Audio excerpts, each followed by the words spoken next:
Om Namo Bhagavate Sri Ramanaya. Namaskaram. Today I'm going to be talking about verse 37 of Uḷḷadu Nāṛpadu Anubandham. This is one of a series of verses, really beginning from verse 34. So I'll just quickly go through the previous verses just to get the they're all different verses written by Bhagavan at different times, but there's certain continuity of ideas between them. I think I'll go back to verse 34. In verse 34, what he says is, for people of little knowledge, others beginning with wife and children are just one family. In the heart of those who have much learning, not one, many book families exist as obstacles to yoga. Consider.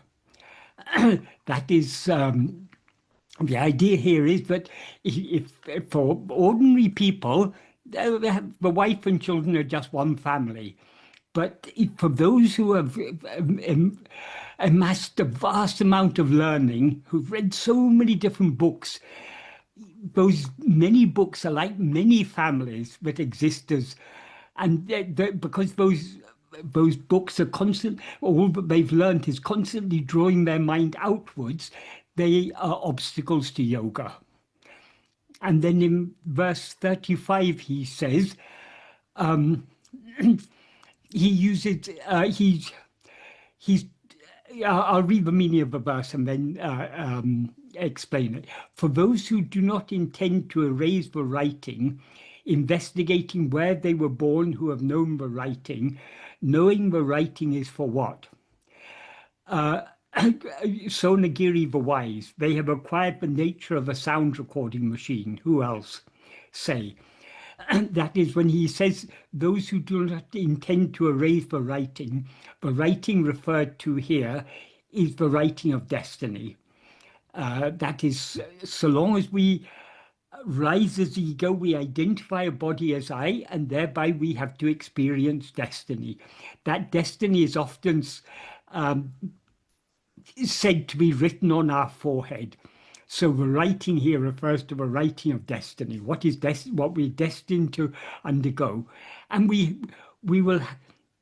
In each life we have a destiny, and these destinies will continue so long as we continue to rise as ego. So we erase the writing of destiny by erasing the experiencer of destiny, namely ego.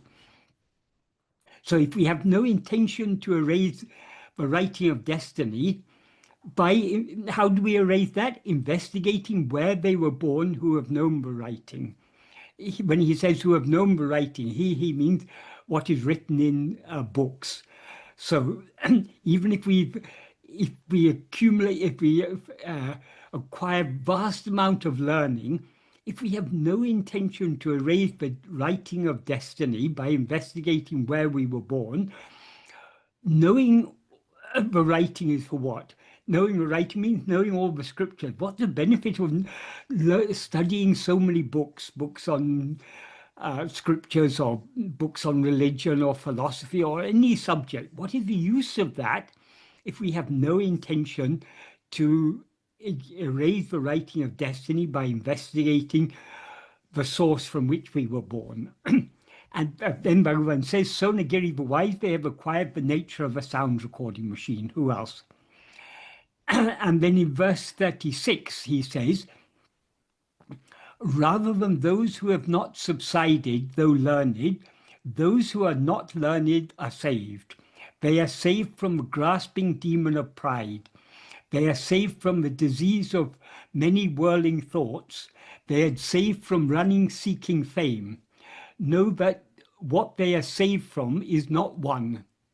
In other words, it's not just one evil they're saved from so many evils. The crucial thing in this verse, he says, rather than the verse begins with katram means though learned, adangaril. then those who have Adangara means those who have not subsided. Adangara il in this context means rather than those who have not subsided, though learned, those who are those who are not learned are saved. That is, it's better to be unlearned than learned if a learning doesn't it doesn't if we don't subside as a result of our learning. That is, the benefit of studying Vedanta is to learn how to subside. In other words, how to cease rising as ego. But all our learning is of no use if we have no intention to subside. So it's better to be unlearned than learned if our learning doesn't enable us to subside. So the main point Bhagavan emphasized here, the need for us to subside.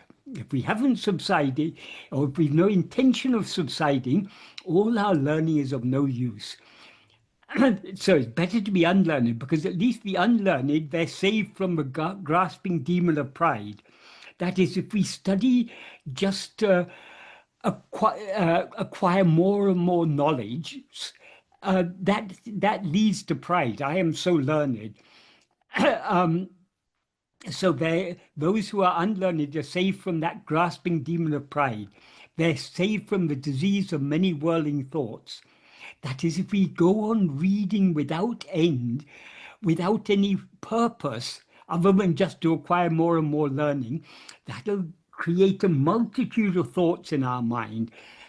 But the real purpose of learning is to subside. Only when we subside will all the thoughts subside along with us.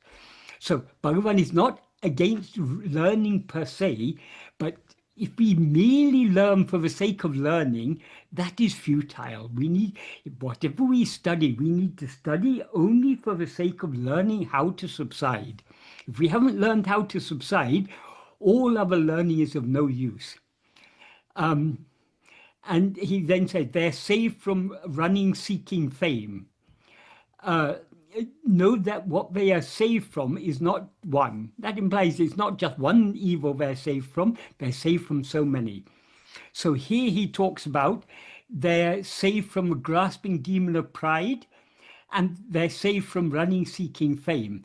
That is the continuity with the next verse, the verse we're going to talk about today. That's verse 37. What Bhagavan says in this verse is, Ella ulahum turumbayinum. That means, though all the worlds are straw. What that implies is, though all the worlds and all the pleasures in the world are considered to be mere straw. That is, if we attach no importance to the pleasures of this world, so we treat the whole world as a mere straw, it's of no value. So Ella ulahum turumbayinum, all the worlds are straw. Marigal ellame kaikul irandalum, though all the sacred texts are within hand. That means though we've mastered all the sacred texts, the words he used here for sacred texts is marigal. Marigal means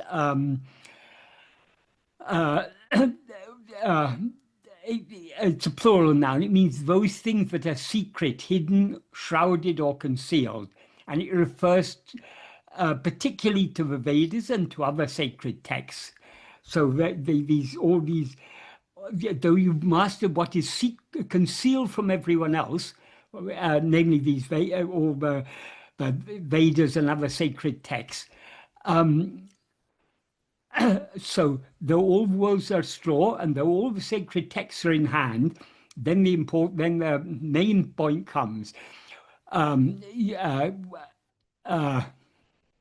Polla puhalchi am vesi vasam pukka adime ahala bidal amma aridu. What that means is, those who have come under the sway of the wicked whore who is praised, escaping slavery is what is difficult. Aridu means what is very difficult or what very rare. that is the point Bhagavan is making here. Even if we're able to renounce everything else, treat all the joys of the world as mere straw, even though we've mastered all the sacred texts, if we fall prey to this vile courtesan of flattery, of praise, to escape from slavery to her is extremely difficult. So of all the desires that is most difficult to give up, even if we give up all other desires, the desire that is most difficult to give up is this desire for what he refers to here as puhulchi. Puhulchi means it covers a range of things: praise, admiration, adulation, fame, glory, renown, esteem, celebrity. That is, it is a natural tendency for all of us. We like to be appreciated. We like people to applaud us when we do things well. Even if we don't do things well, we still want to get applause. We still want praise. We still want admiration. We want respect from others. This is a natural human tendency. And even though everything else is given up, they were able to renounce everything else, this is the most difficult thing to give up. That is the implication here. And if we fall a prey to this vile courtesan of flattery, it's extremely difficult to get to free ourselves from her. This verse is a translation of a verse in Sanskrit. The who originally composed this verse is not known, or it's not certain, but this verse is well known in association with the life of Sadashiva Brahmendra, who was a renowned sage of the 15th and 16th centuries. He was a great renouncer. During the early years of his life, he met someone who had been a fellow student in the Gurukula, in the school where he had studied, and when his friend saw him, he saw how he saw the extent of his renunciation. So he was filled with admiration for him, and he started to praise him. And to his surprise, he found Sadashiva Brahmendra was visibly moved by the praise. He was pleased to hear the praise.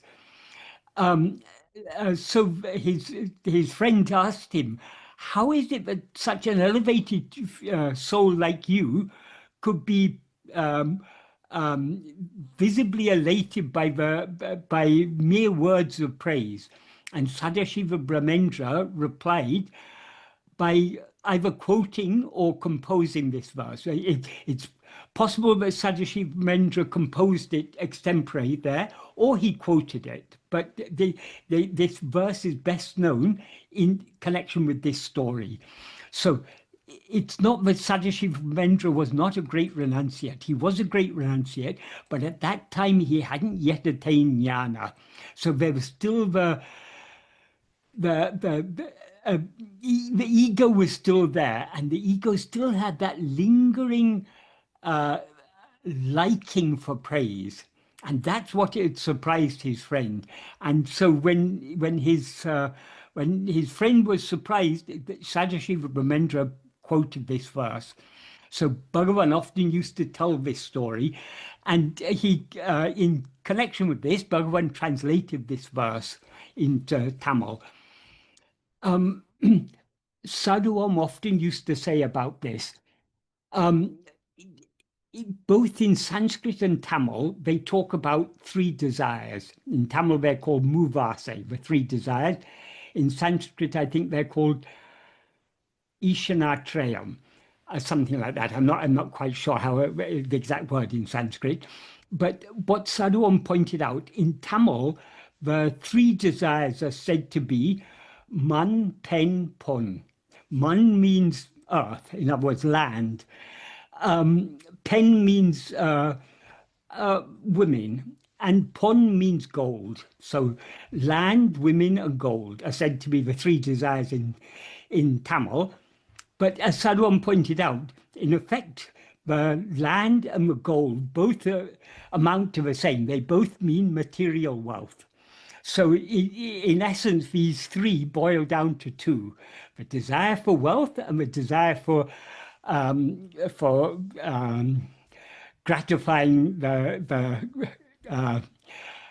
the sexual desire or lust. In Sanskrit, the three desires are said to be let's say, I think it's Kamani, Kanjana, Putran, something like that. That is women.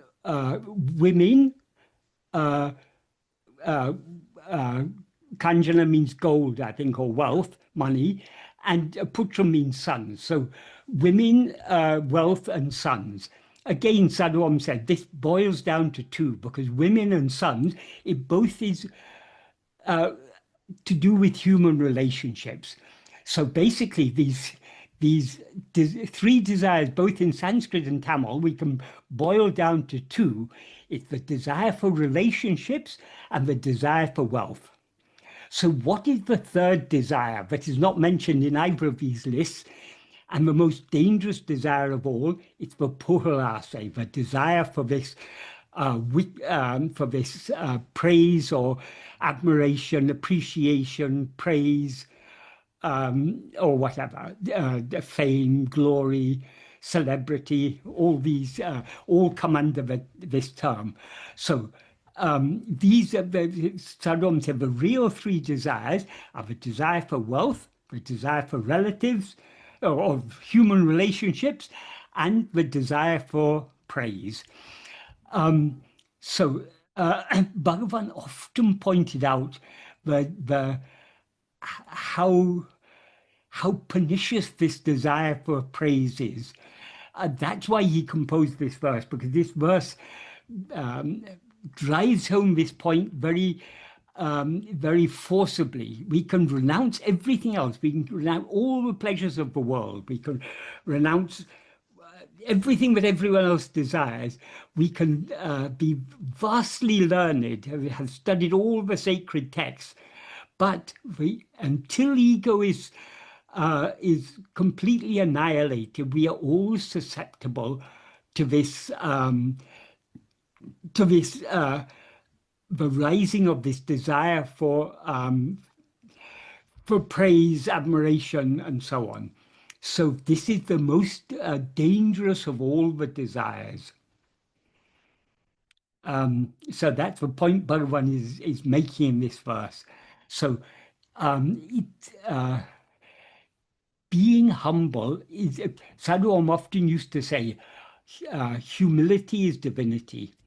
And I think there's a verse in Guru Vachaka Kavai in which Bhagavan says, how is it that God attained attained such a position that he's worthy of the worship of all jivas, all the sentient beings? He attained that because of his humility, because he considered himself to be lower than the lowest. He considered none to be inferior to him. So this humility is, I mean, Bhagavan's, as he made clear in the previous verse, the essence of the spirit, or as he implied in the previous verse, the essence of the spiritual path is subsiding. Whatever path we are following, whether we're following the path of nishkarmiya karma, or the path of bhakti, or the path of yoga, Patanjali's yoga, or this path of jnana, the essence of all of these paths is subsiding. The aim is for the subsidence of ego is the aim of all spiritual paths. And the desire for praise is the very opposite of the subsidence of ego. Nothing causes ego to rise more than praise.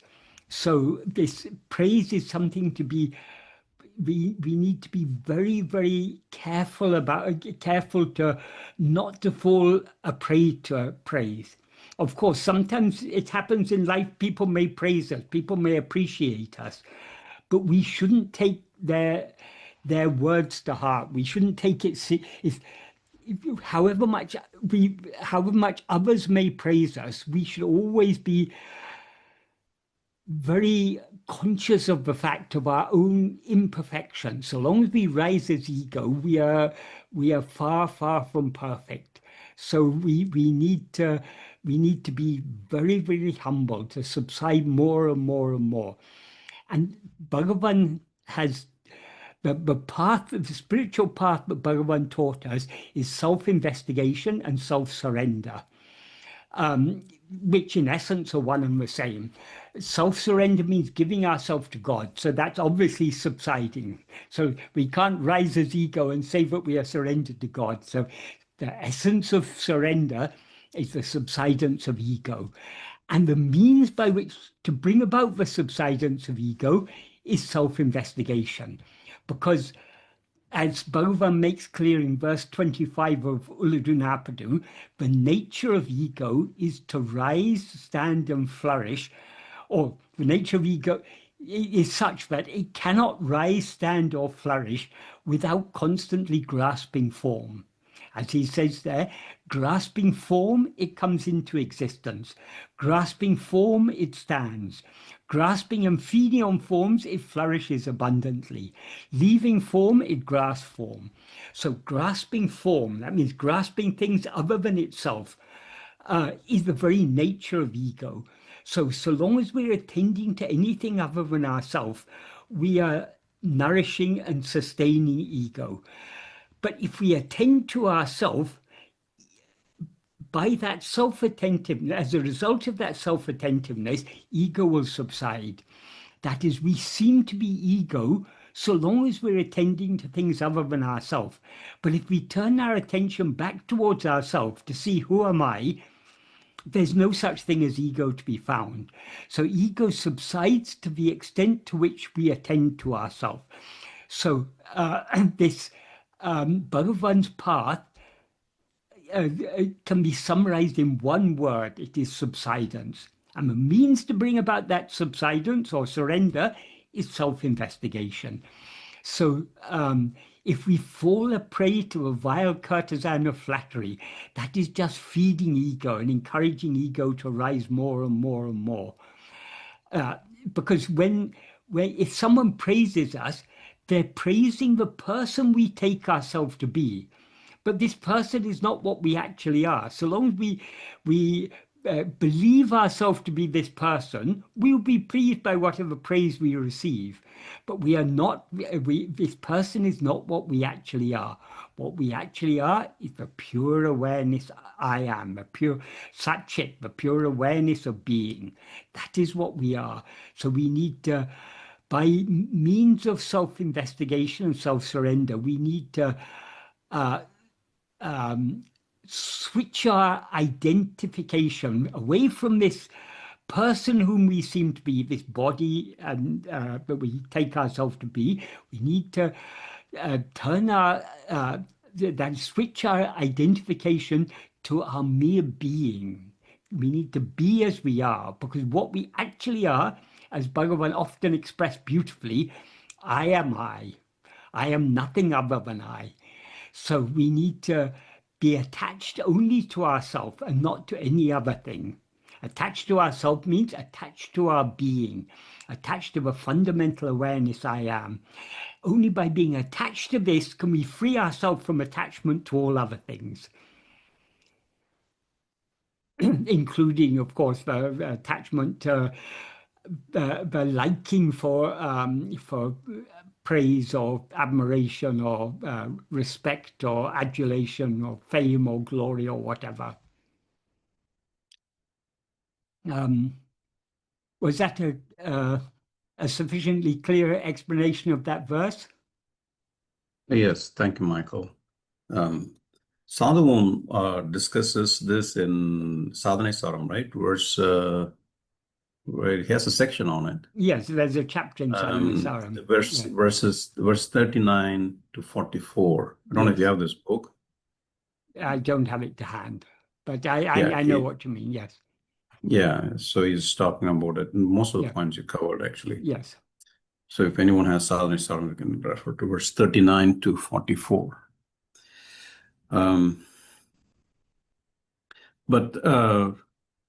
But sometimes people do need some feedback, right? I mean, and that has to be carefully distinguished from the tendency to seek recognition. You know, it's a bit of an art there.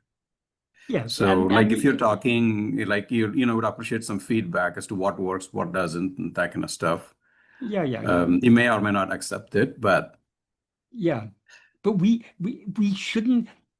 Supposing we do some work, and someone tells us you've done the work well. That maybe that positive feedback is encouraging, so we continue working well. But we shouldn't. Who has done that work? It's the person we take ourselves to be. The whole point of this path of self-investigation is giving up our identification with this person. Supposing we have some special skill, we may be a great musician or something like that. We have a great skill. Of course, people are going to, if we're a very world famous pianist or something, people are going to praise and appreciate us when we perform in public performances. People are going to clap and appreciate. The danger is not receiving that appreciation, letting it go to our head, thinking, "Oh, I'm the greatest." That is where we let this person whom we take ourselves to be, let this person be praised. We are not this person. And also another important thing, particularly when it comes to not just external skills, but internal qualities. Sometimes people praise us and think we are they may mistake us to be very advanced in the spiritual path, for example. That is one thing that is a great aid in this path to avoid being misled by praise, is to recognize all our own shortcomings. And nobody knows our defects as well as we do. That is, we can easily hide our defects from others, but we cannot hide our defects from ourselves if we're really honest with ourselves. So if we're truly following the spiritual path, we'll be painfully aware of all our shortcomings, of all the vasanas that are still, the crowd of vasanas that are still clouding our mind. So we should not be misled by any praise we receive. I mean, this is where grace protects us. It's only by grace that we can avoid being misled by praise. And grace works by keeping us always aware of our own shortcomings. right. Thank you, Michael. So there's a question, says desire for praise of Vishaya Vasana. Yes. A Vishaya means any a phenomenon of any kind whatsoever. So anything other than ourself is a Vishaya. So praise is something other than ourself. So it's a very deeply rooted Vishaya Vasana. That's why Sadashiva Brahmendra, who is such a great renunciate, even he, until the ego is completely annihilated, even he succumbed to. I mean, he was elated when he heard praise about himself. Yeah, that's a tough one. So, Sarah, go ahead. You're the next. Thank you. Michael, what about a constant need of validation and praise from Bhagwan. Because that's something that I notice in my day-to-day sort of dealings with other people, is when I choose to sort of stay quiet, forgive, forget, move on. There is always this feeling in me, well, that's what Bhagwan would have wanted me to do. That's something that,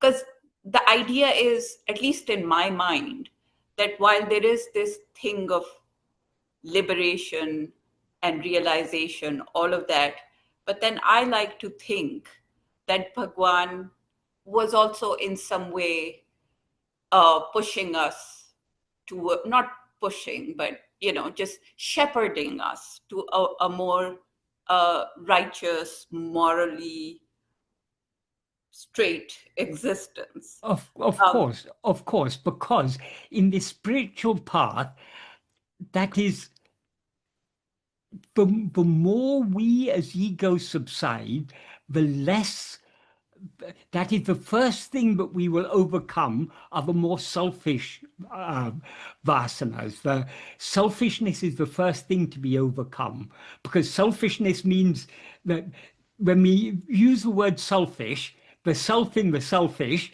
is ego. So it's when we are concerned only about ourselves that we become selfish. So about ourselves as a person, that is. So the more we follow Bhagavan's path, the more we as ego will subside. So all our selfish tendencies will subside along with us. So naturally, that is our aim in the spiritual path, is to know what we actually are. We are not aiming to become a better person.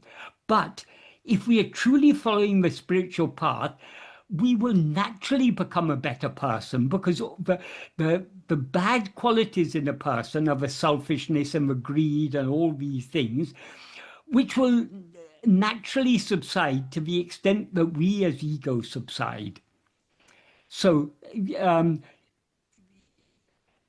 having good qualities, as I say, that's not our aim, but it's an inevitable byproduct of following this spiritual path. The more we truly follow Bhagavan's path, the more humble we will become, the more compassionate we will become, the more tolerant we will become of others. These things come naturally. Okay. Thank you, Michael. Although I have to say, I don't mind getting a little gold star from him every now and then. If you get that's between you and Bhagavan. But what Bhagavan, if we want a gold star from Bhagavan, and if we want Bhagavan's appreciation, what we need to do is to subside. For in Bhagavan's view, subsidence alone is good, rising is bad. In the last paragraph of Nana, he says, Evlo kevlo tandu nadikaromo, avlo kavlo nammayundu. That means to whatever extent we conduct ourselves in a subsiding manner. In other words, we behave humbly, we subside more and more. To that extent, there is goodness. So Bhagavan's definition of goodness is subsidence. His definition of evil is rising. So if of course, Bhagavan doesn't show appreciation. Because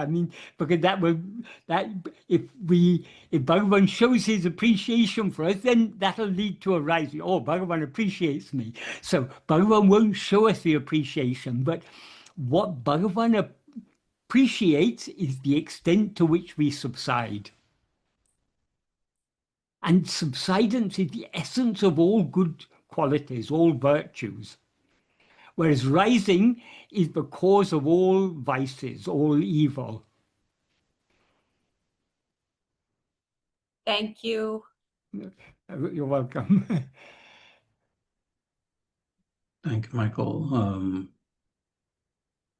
Go ahead, Sylvie. Yeah, I just have a comment or question.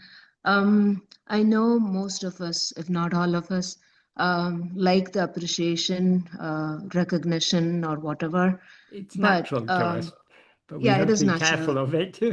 Yeah, the human beings. Yeah. But if we go, like when we go into the path of subsidence, if we Yeah. look at ourselves, it's hard to do this practically, but I'm just wondering if it is a way to do this. If we go outside and look at ourselves, like being aware, hey, look at you, you want that appreciation, and you are Yes. getting appreciated by the other. That's like giving you some awareness, right?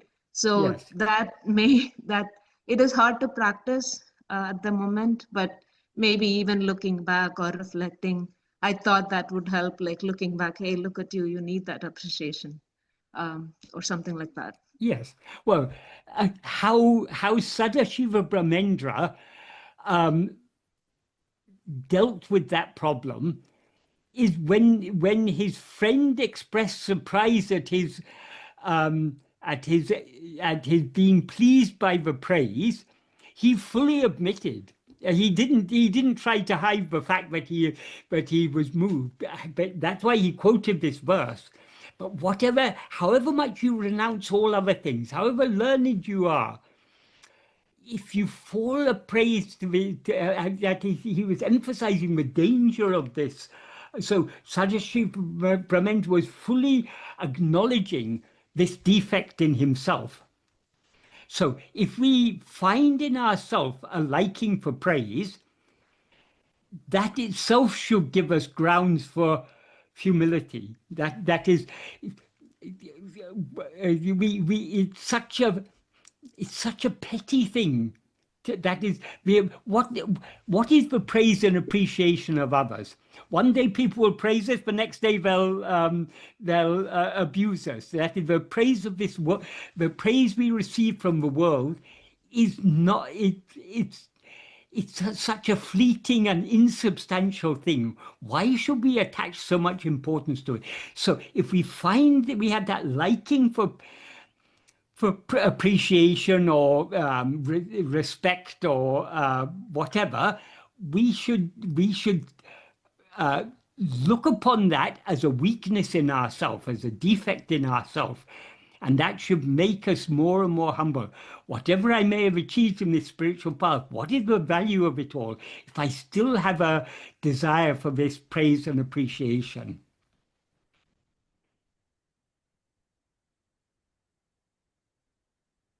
Good. Thank you, Michael.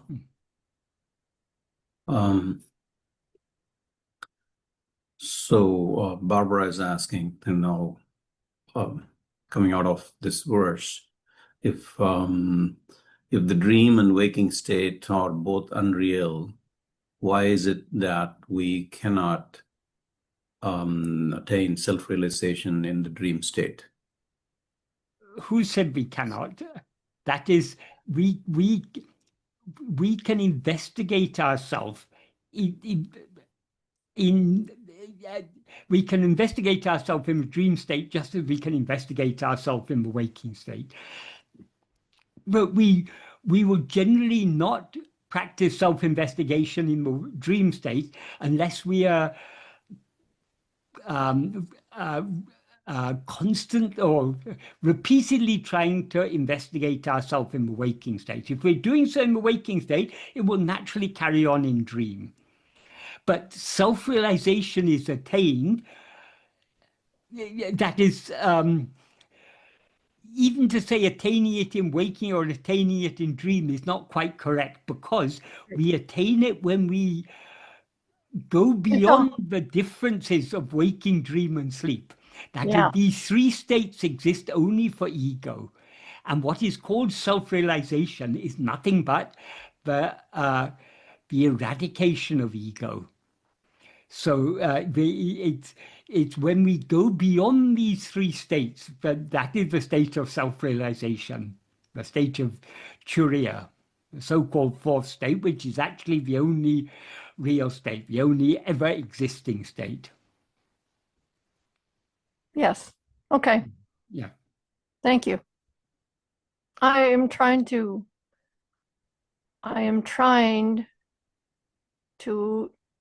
get beyond the 3 states. Yes. And I do investigation in the dream state. Yeah. Why? I mean, if we're doing some waking state, it'll naturally continue in the dream state to a greater or lesser extent. Yeah.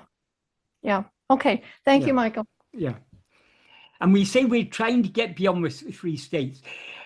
The truth is, we're always beyond the 3 states. Yes. We seem to be bound by the 3 states because of our rising as ego.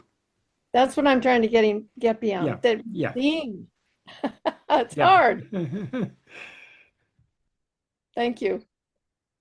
To get beyond it, all we need to do is to subside. Yes. But one thing we are reluctant to do is to subside. Yes, and subside it deeper and deeper and deeper. Deeper. Yeah, exactly. That is what Bhagavan's path is all about. That's why he said in that sentence that I referred to in the last paragraph of Nana, he says, Evalo Kevalo. That is, Ev Alavu. Alavu means the extent. So to whatever extent, he repeated it. To whatever extent, we Tandu Nadikaromo. Nadikaromo literally means we walk, but that means we behave, we conduct ourselves in this life. But the important thing is that word Tandu. Tandu means sinking low. So we need to be constantly sinking deeper and deeper and deeper within, which we can do only by means of self-attentiveness. And if we sink within, naturally our external behavior will be appropriate to the circumstances, because if we are subsiding, the actions of the body and speech and mind are being driven by God. So and that's why Bhagavan said it's such an important sentence, to whatever extent we subsided, the essential meaning of the first clause, to that extent, there is goodness. Yes. Thank you. Merci beaucoup. Right. Greg tries to summarize, your discussion of the verse by saying anything that strengthens or persists the ego is problematic. That is praise, desire for material wealth, etc. Essentially, the question boils down to, for whom is this important? Yeah. That is the way to deal with any of these things, whether we have desire for praise, whether we have desire or whether we have liking for praise, whether we have liking for sensual gratification, whether we have liking to accumulate wealth. For whom are all these? Who is this I who rises with a liking for all these things?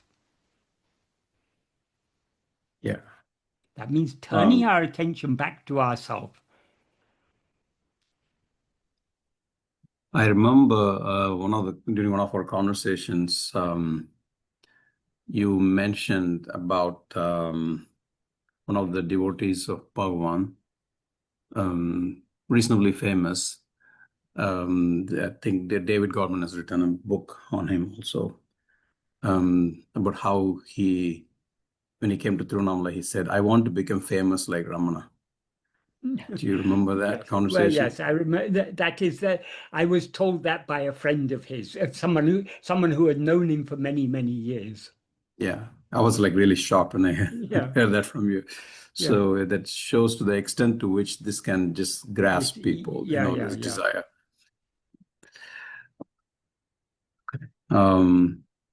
Swami Nivritananda Puri is joining us from Tirunamala. Welcome. And he asks, Namaste, Michael.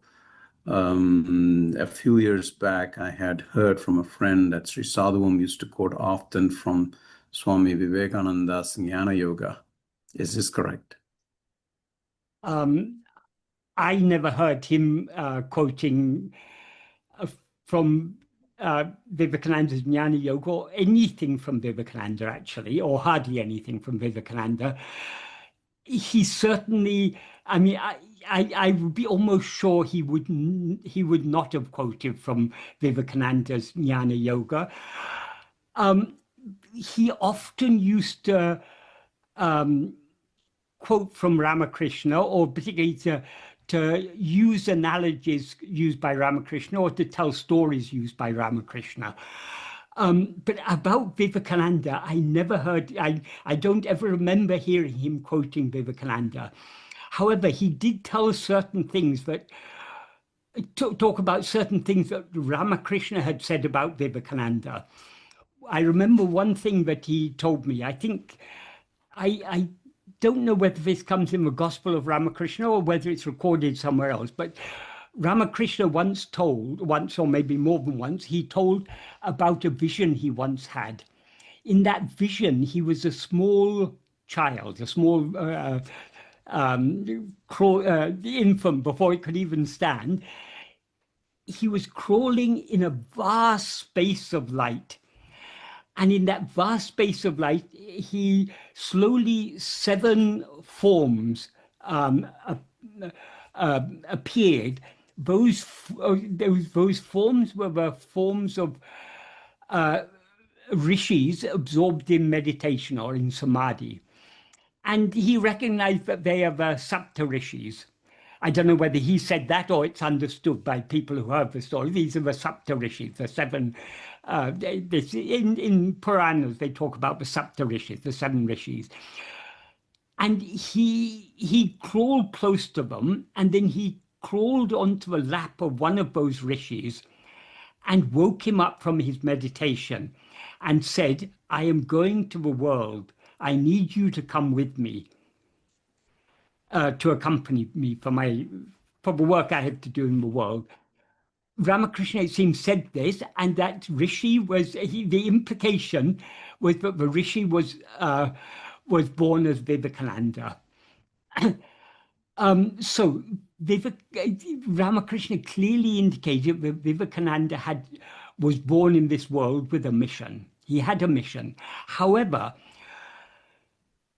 another thing Sadhu Om pointed out, at a certain point, Ramakrishna touched Narendra, as he was then known, Narendranath, and gave him a certain experience. And that, after he had that experience, Ramakrishna, he asked Ramakrishna, what is it you did to me? What happened to me? And Ramakrishna said, I gave you a taste of something. Yeah, I can't remember the exact details, but he said, the box is locked and the key is with me. I don't even know if he said the box is locked. He said, the key is with me. I will keep this key. He also said something about, I cover you with a veil. When you come to know who you are, you will not you will not live long after that. So Sadhu Om pointed out these things. Some of these, this thing about the key is with me. This is, I remember, it's in the Gospel of Ramakrishna. It's mentioned there. But what Sadhu Om pointed out about this is the work, the mission for which Vivekananda was brought to this world was for the benefit of the world. So it was a world-facing mission he had. And so it was necessary for Ramakrishna to keep him covered with a thin veil of ajnana. Because as soon as that veil of ajnana was removed, as soon as he comes to know who he is, he cannot continue that work. So long as he had that mission, so long as he still had things to do in this world, Ramakrishna kept him covered with that veil of ajnana. And shortly before he left the body, he removed that veil. He gave him the experience of who he actually is. And after that, Vivekananda gave up all his activities, and very soon after that, he left the body. Another thing I remember, I think Sadhu Om told me this, but towards the end, in the last few days of his life, Vivekananda became completely withdrawn. He ceased to take interest in any of the things that were happening around him. And when his fellow disciples came to him and asked him, what should we do? They'd started this big mutt. So of course, once you have an institution, there are so many problems. So they came to him asking, what should we do in this with this problem? What should we do with this problem? And he said, do as you would do if Vivekananda were no longer here. That's what Vivekananda said. So that means that after, as Ramakrishna had said, once he removed that veil of ajnana, once he enabled him to know who he really is, he was no longer able to do any of the things that he had done previously. And very soon after that, he left the body. So what I understood from what Sadhu Om said in this connection, I hesitate to quote Sadhu Om because it's many years ago, but what I understood from what Sadhu Om said is that all that Vivekananda did, starting the Ramakrishna mission and so many things he did, it was all for a divine purpose, but he was able to do it only because Ramakrishna kept him under a thin veil of ajnana. Only in that ignorance he was able to do all these things. So I don't think Sadhu Om, I'm almost sure Sadhu Om would not have quoted from Vivekananda's Jnana Yoga. Another thing Sadhu Om said in this connection is, the same Supreme Lord, the same God who appeared in the form of Bhagavan Ramana also appeared in the form of Ramakrishna. Ramakrishna came as the coming of Ramakrishna, the life of Ramakrishna was almost like a prelude to the life of Bhagavan. Ramakrishna came to prepare the ground, as it were, for the coming of Bhagavan. So Sadhu Om said, there are many very useful things we can learn from Ramakrishna. That is, his teachings are very much in tune with Bhagavan's teachings, but his teachings were at a lower level. That is, it was at a lower level. This isn't being derogatory at all about Ramakrishna, but his teachings were more for the masses. That's why Ramakrishna is much more famous than Bhagavan. And that's for a reason, because his teachings are suited to the needs of many people, whereas Bhagavan's teachings are much deeper and more refined. So Sadhu Om said, to start on the path of bhakti and jnana, Ramakrishna's teachings are very, very useful. But if we want to go deep in the path of bhakti and jnana, Bhagavan's teachings are essential. Bhagavan has explained this, that their teachings are in perfect attunement with each other, but Bhagavan's are much deeper, much deeper and more subtle. So for this reason, when talking about the path of jnana or talking about the path of bhakti, Sadhu Om focused only on Bhagavan, because Bhagavan is the one who brought out who taught the path of jnana and the path of bhakti in a very, very deep and subtle way. That isn't at all being derogatory to Ramakrishna. Ramakrishna came with a mission. That mission was complementary with the mission that Bhagavan came with. But Bhagavan came to teach the same essential teachings, but in a deeper and subtler way. So I don't think there would be anything. I've never read Vivekananda's any of Vivekananda's writings, but I don't believe there would be anything in Vivekananda's Jnana Yoga that Sadhu Om would have been inclined to, would have felt any need to quote, because on the path of, if we want teachings on the path of jnana, there are no teachings as deep and as clear as Bhagavan's teachings. Is that a thank you, Michael, for the answer. Is that a clear answer? Does it make sense what I said? Yes, absolutely. Absolutely. Thank you very much. Yes.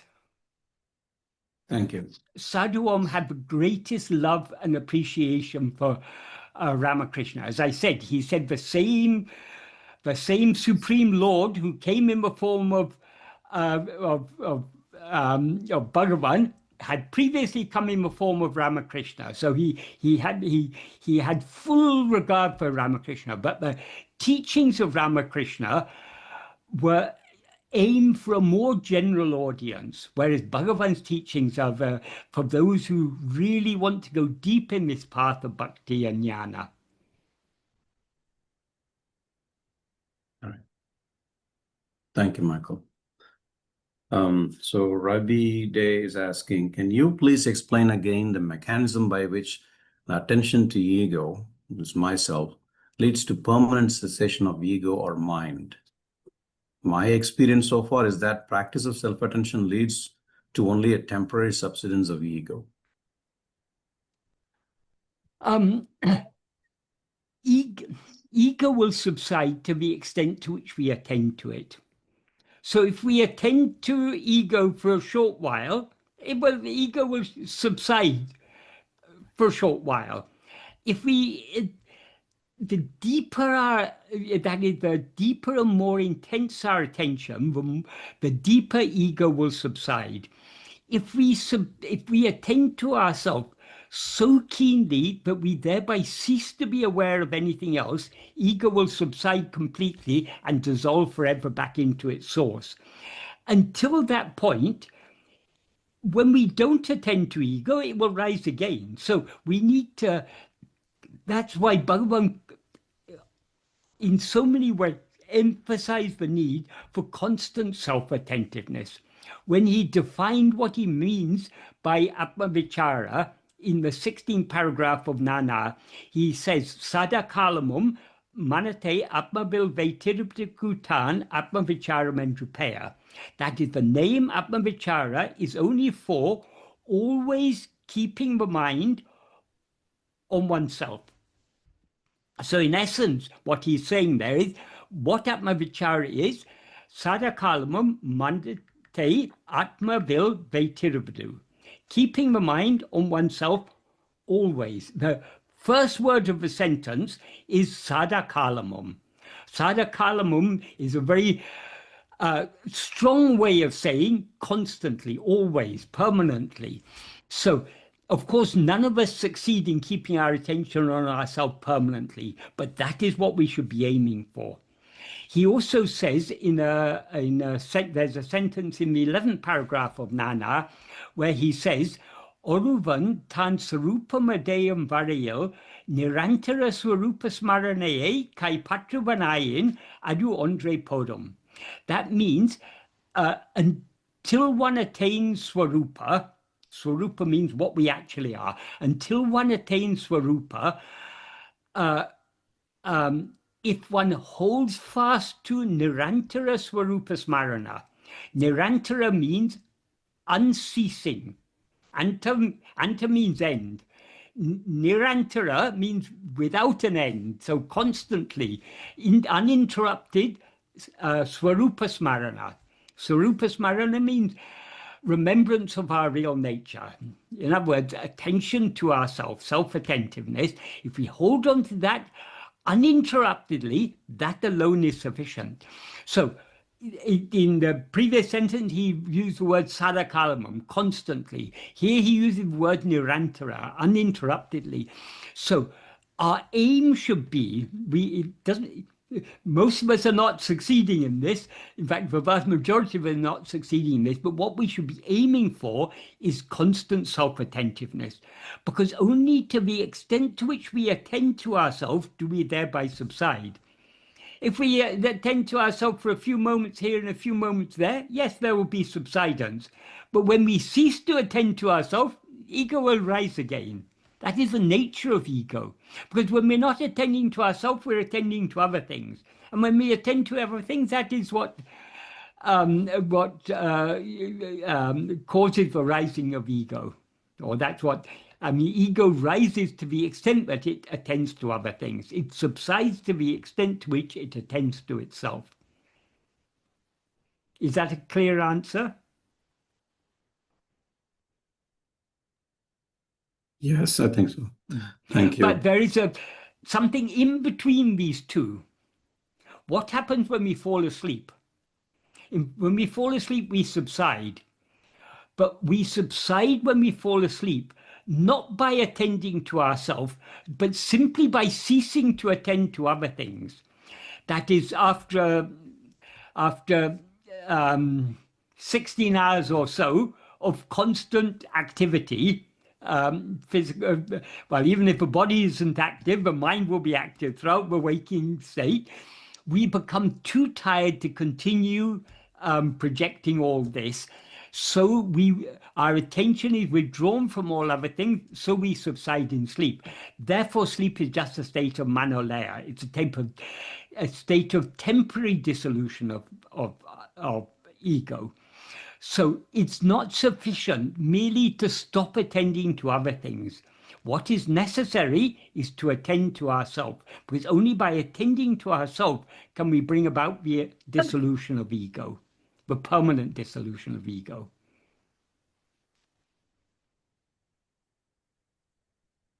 Good. Thank you, Michael. So along those lines, Swami Nirvitananda is asking, there is a conversation between a devotee and Sadhu Om, where Swami said, attention to the mere feeling I is the correct technique of self-enquiry. Can you please explain the statement? I don't know who has recorded this or where it's recorded. Sadhu Om, well, in old translations of the path of Sri Ramana, it often refers to the feeling I. I think Sadhu Om didn't have, he had never studied English. He had picked up English, but he wasn't very fluent in English. He could express himself very well, but often the words he chose were not the most appropriate words. That is, often the Tamil word unavu is translated in English as feeling. In some contexts, that may be appropriate, but not in the context of Bhagavan's teachings. So to talk about the feeling I think is not an appropriate term. So I can't remember after all these years whether Sadhu Om actually used that term, but I know it's in many books. But when, for example, the earlier translations of the Path of Sri Ramana, they were done by others, and Sadhu Om, with the help of various friends, tried to improve the translation, but his knowledge of English was limited. So it's very difficult for me after all these years. That is, I remember the substance of what Sadhu Om said. I can't vouch for the exact words he used. So he may have said the feeling I, but what he meant is the awareness I. Why I think the word feeling is not an appropriate term. A feeling means something that is felt, whereas I is not a feeling, it is that which feels. It's the feeler. In other words, I is not an object, it's the subject. So I think it's confusing to use the term the feeling I. there is a clear awareness I am, but to call that awareness I am a feeling tends to imply that it's some sort of an object. So if Sadhu Om used that term, it's not exactly what he meant. What he meant is the awareness I.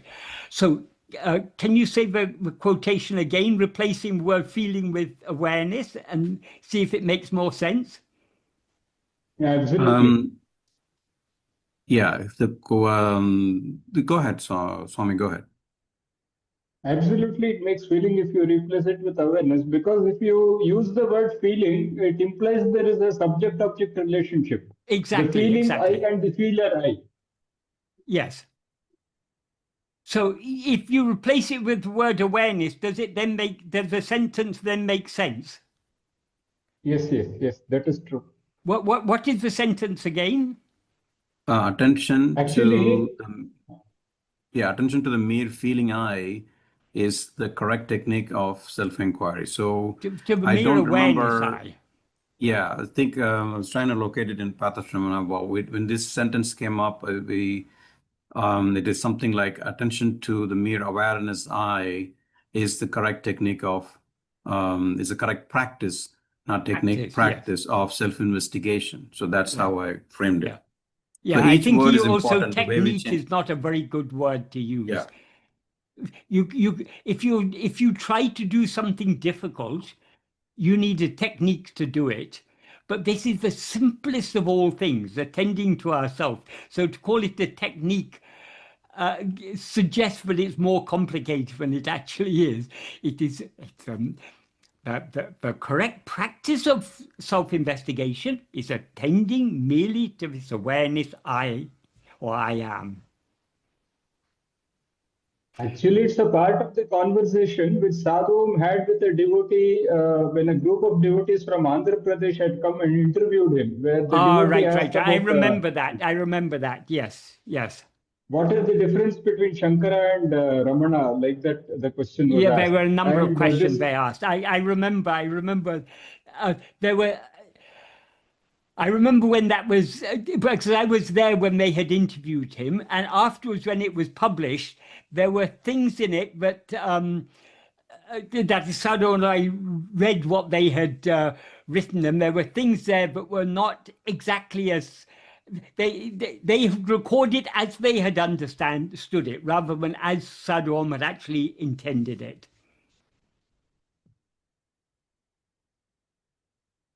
So I mean, most of what they recorded is fairly accurate, but it's not all. We can't take every word there to be the exact word that Sadhu Om used. So the question I had asked you was a part of that conversation. Yes, right. So, those are good points. Thank you, Michael. So attention to the mere awareness I is the correct practice of self-investigation. And just for completion's sake, so why do you prefer the word investigation instead of inquiry? Because inquiry can mean investigate, but usually if you use inquire as a synonym for investigate, you usually talk about inquiring into something. But inquire also means asking. And there's many people, I mean, it's been often in so many places in books like talks, it's recorded as if Bhagavan said, ask yourself, who am I? Bhagavan didn't say ask. Bhagavan said investigate, who am I? There's a big difference. So when we talk about self-inquiry, people often associate self-inquiry with asking oneself the question, who am I? Merely asking the question in and of itself is of no use. The aim of, as Bhagavan makes very clear, what self-investigation is keeping our mind always on ourselves. In other words, keeping our attention on ourselves. If we want to ask the question, maybe asking that question will be a reminder to us to turn our attention back to ourselves. But merely asking the question is not is not the practice of self-investigation. That is, if you say investigate,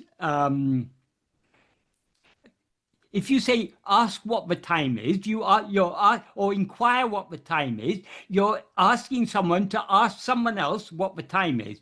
But if you say investigate what the time is, there's a difference between investigate and inquire. Investigate doesn't mean, I mean,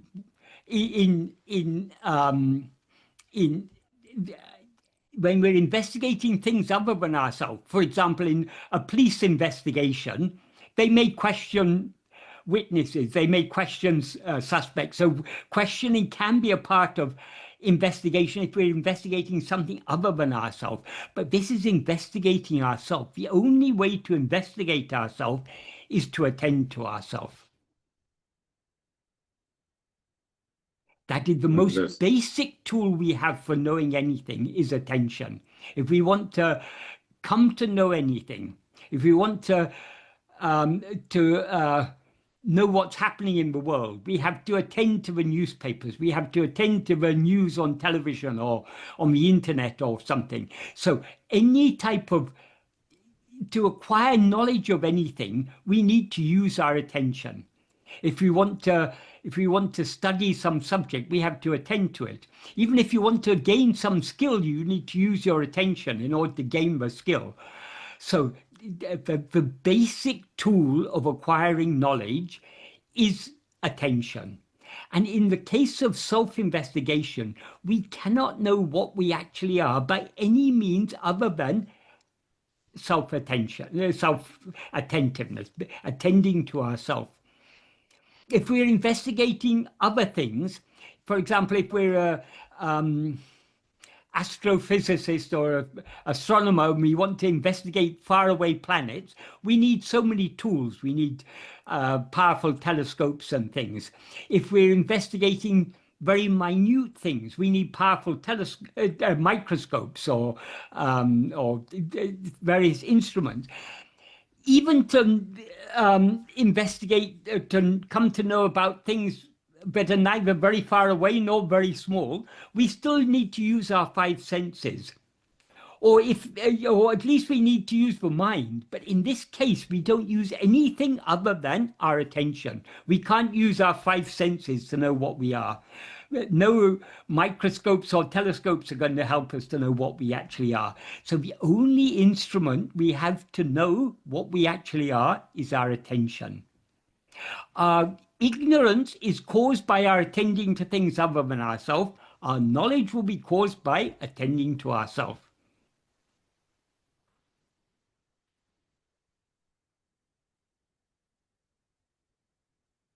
That's why one called this practice of self-attentiveness as self-investigation, because we are attending to ourselves in order to know what we actually are.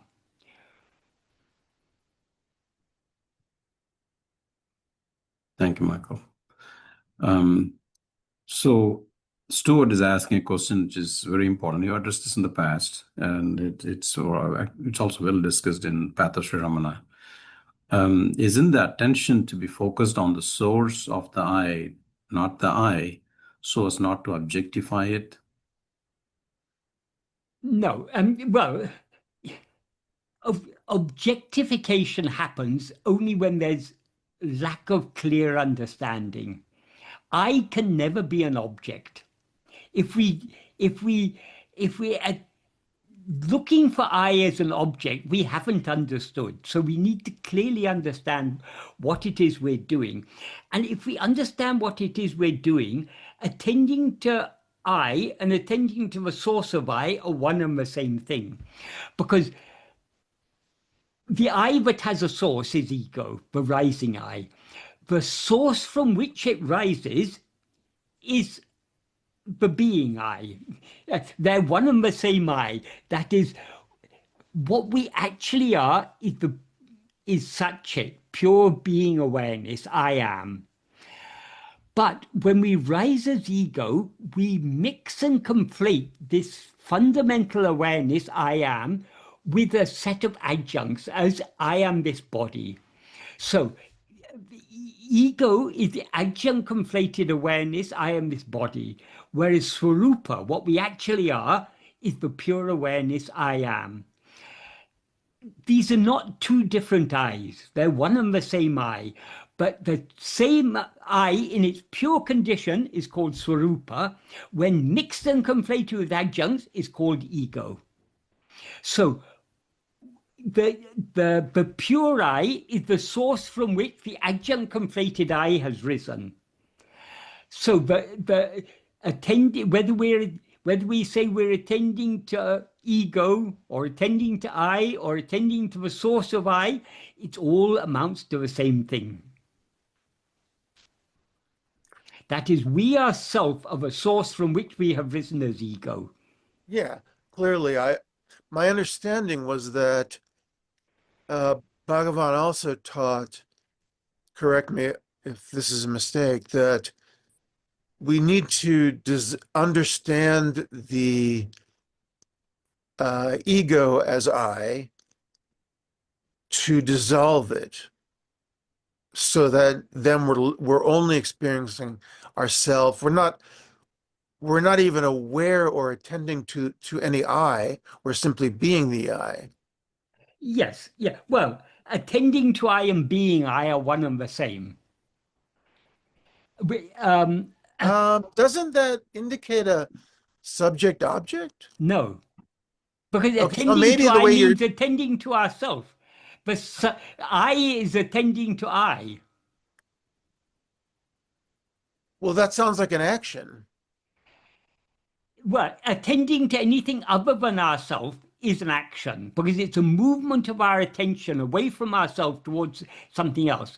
So we know other things. Knowing anything other than ourselves is a mental activity. Right. Knowing ourselves is just being ourselves. Oh, okay. So you're using attending in a different way than...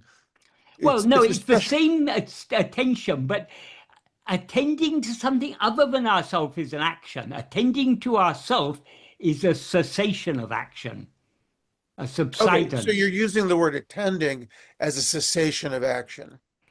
Well, attending to I is a cessation of action. Okay, yeah, okay. Just the wording was a little bit confusing. Yeah, that's why it's so important to understand Bhagavan's teachings very carefully. We need to not just read, well, when we read Bhagavan, we need to read very attentively. We need to pay close attention to what he's saying. And we also need to think very carefully about it in order to make sense of it. So if we have any idea that there's a subject-object involved here, no. It is subject-object is when you've got two things. Here we've got only one thing. Right. It's self-awareness. In the case of a subject and object, actually you've got three things. You've got the subject is the knower, the object is the thing that is known, and there has to be a means of knowing it.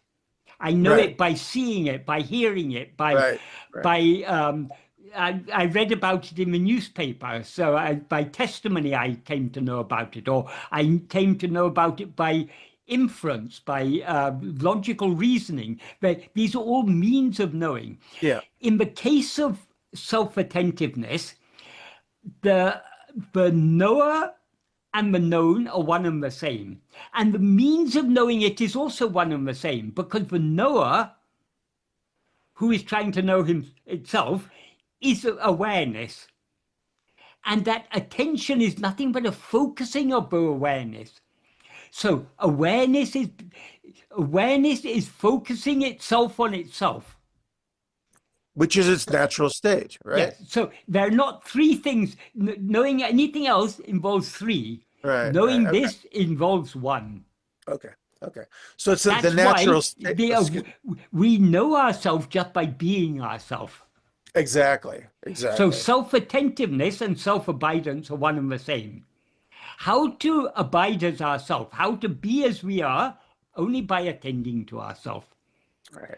So to the extent to which we attend to ourselves, we subside back into our being. Our being is the source from which we've risen. So attending to ourself and attending to our being, they're one and the same. Okay. Okay. Yeah, I totally understand. It's Yeah. It's awareness being aware of awareness. Yes.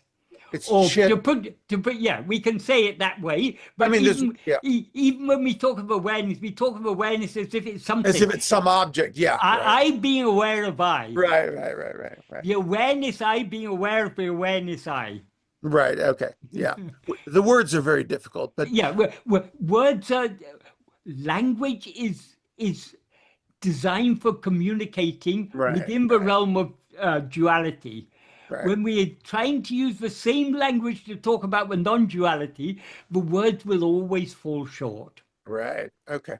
That's why the words can only be pointers. They can never, the truth can never be revealed by words. But the words point us in the right direction.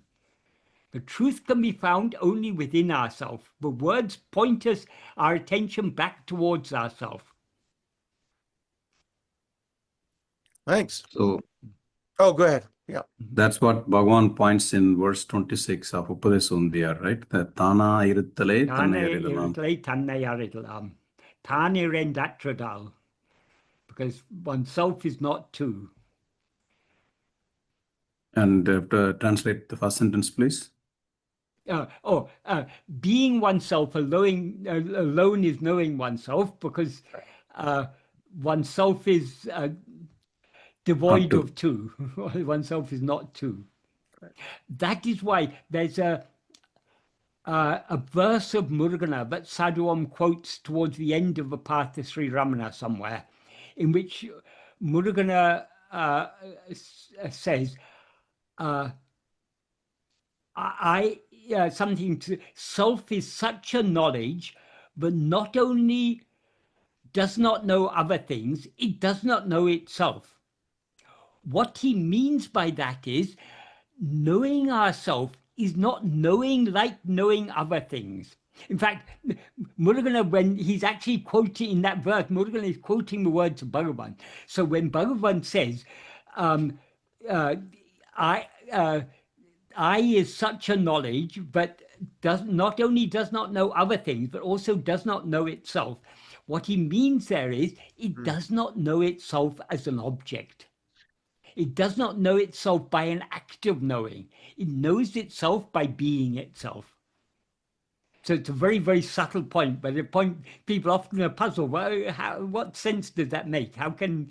But we need to understand the intention with which Bhagavan is. He's distinguishing between knowing other things, which is of the nature of a mental activity, and knowing ourselves, which is not an activity, but a state of just being ourselves. This is why you're using the word subsistence to subside, because it's not an active state, it's a non-active state. Yeah, it's a cessation of action. It's a cessation of action, right. Right. Perfect. Right. So, thank you, Michael. Let's move on to the next question. Give me 1 second. I think Bruce points out, though Bhagavan said to Yogananda that there was, I think there can be no teaching for the masses, en masse. The teaching of Atma-vichara is one path that works for all. This seems to be the very universal teaching that was asked for. Bhagavan has said, yes, in verse 17, he says, Markam nerakum idundipara. That is, this is the direct path for all. But though it's the direct path for all, it doesn't mean that everyone is ready to follow this direct path. Not everyone, that is, a lot of spiritual aspirants are not even ready to accept that eradication of ego is their aim. They think their aim is to be constantly in service of God, or to be living in Vaikuntha or Kailasha or Goloka or wherever. To accept that the ultimate goal is just annihilation of ego, the majority of people are not yet ready to accept that. That's why that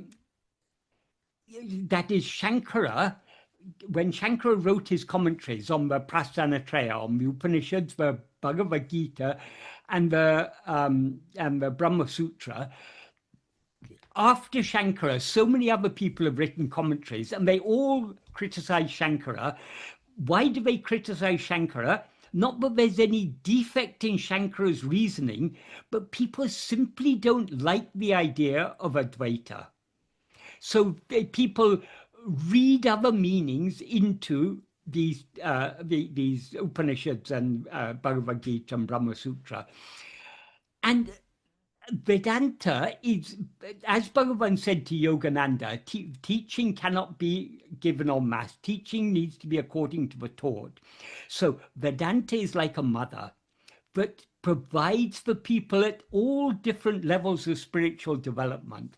So a mother will not give the same food to her newborn infant that she gives to her grown-up child.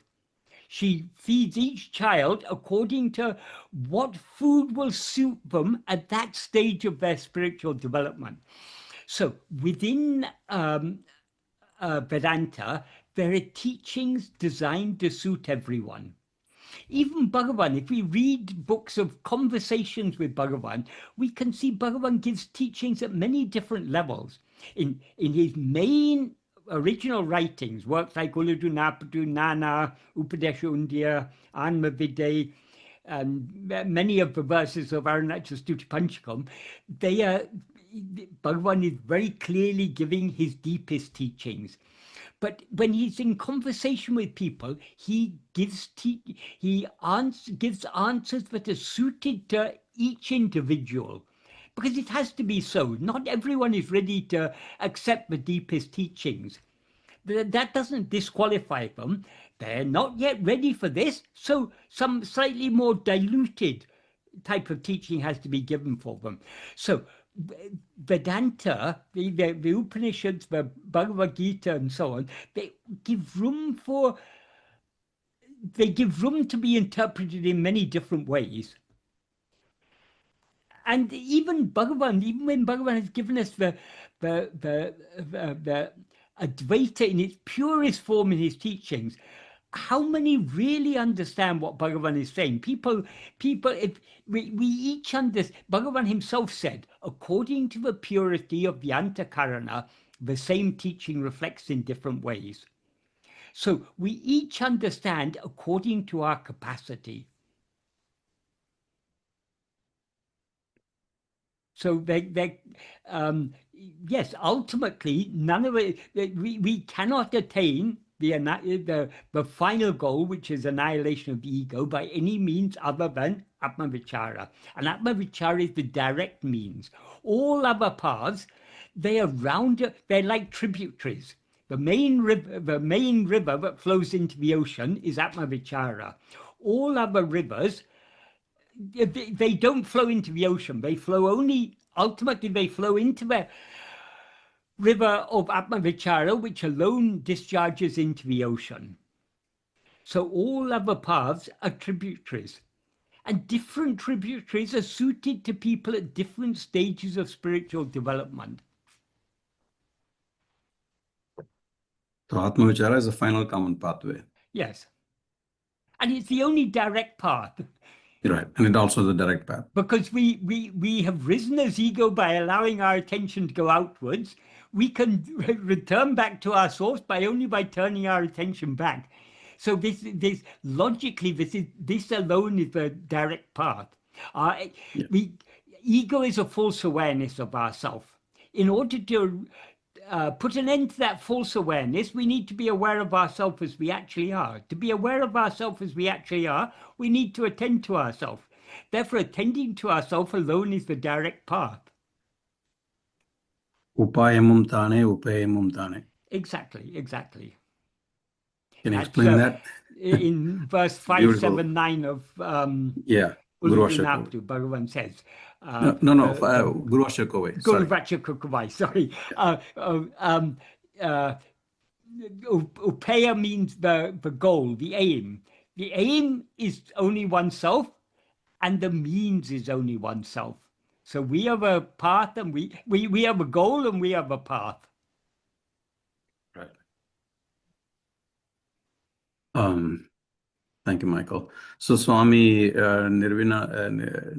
sorry, I'm finding it hard to pronounce your name.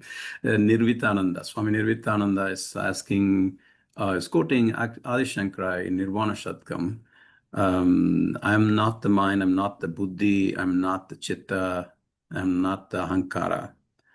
I think that's the Sanskrit words. Yes. Mano buddhi ahankara chittani naham. I think that's how it goes. It seems, as per this song, that the ego too is an object. The entire song is about the process of negation and affirmation. No, this is something that is misunderstood. It's often interpreted like this. People often say, Adi Shankara says, I'm not the ego. Ego, that doesn't mean ego is an object. Ego is the adjunct conflated awareness I.